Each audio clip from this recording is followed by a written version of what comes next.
Le Seigneur soit avec vous. Nous voici déjà au dimanche des rameaux.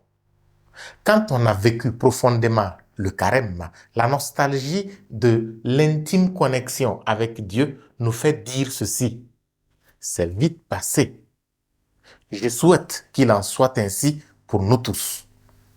La semaine sainte est donc le moment idéal pour faire notre plein de carburant spirituel, puisqu'elle est si intense pour cette raison. Profitons-en pleinement pour que la lumière de Pâques soit explosive en nous. Pour revenir au texte de ce dimanche des rameaux, je nous propose d'observer ces trois attitudes. L'attitude des adversaires de Jésus. Leur objectif, c'est de finir avec lui. L'attitude des femmes au pied de la croix. Elles voient l'injustice se réaliser. Elles auraient voulu s'y opposer, mais elles sont impuissantes. L'attitude des apôtres qui ont abandonné leur maître. La peur a eu raison d'eux. Pourtant, toutes ces personnes aux attitudes différentes à la passion semblaient toutes porter un unique message d'espérance en proclamant la veille seulement « Hosanna au fils de David ». Que s'est-il donc passé? Aujourd'hui, plus que jamais, ces attitudes nous guettent tous. L'égoïsme crasse qui sous-tend les puissances dans ce monde nous fait revivre la même situation.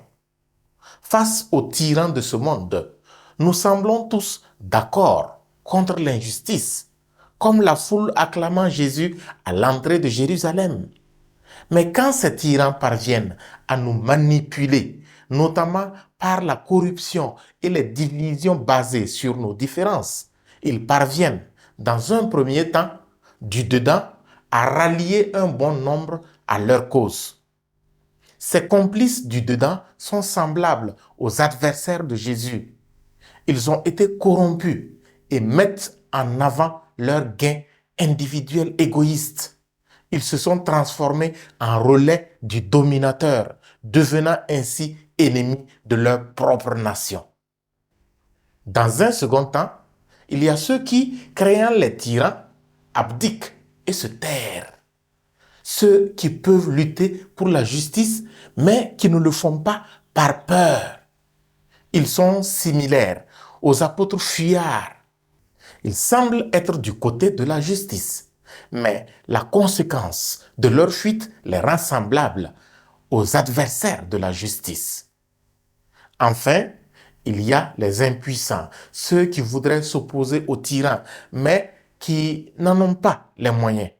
On peut les assimiler aux femmes au pied de la croix, c'est-à-dire nos vieillards ne pouvant plus se lever de leur lit, nos malades dans les hôpitaux et les tout-petits encore inconscients.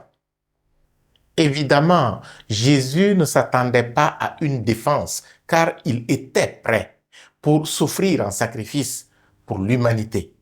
Mais nous avons besoin d'action et de courage pour nous opposer à toute injustice des tyrans de ce monde. Moi, j'ai fait ma part. Et toi, auras-tu le courage de faire ta part?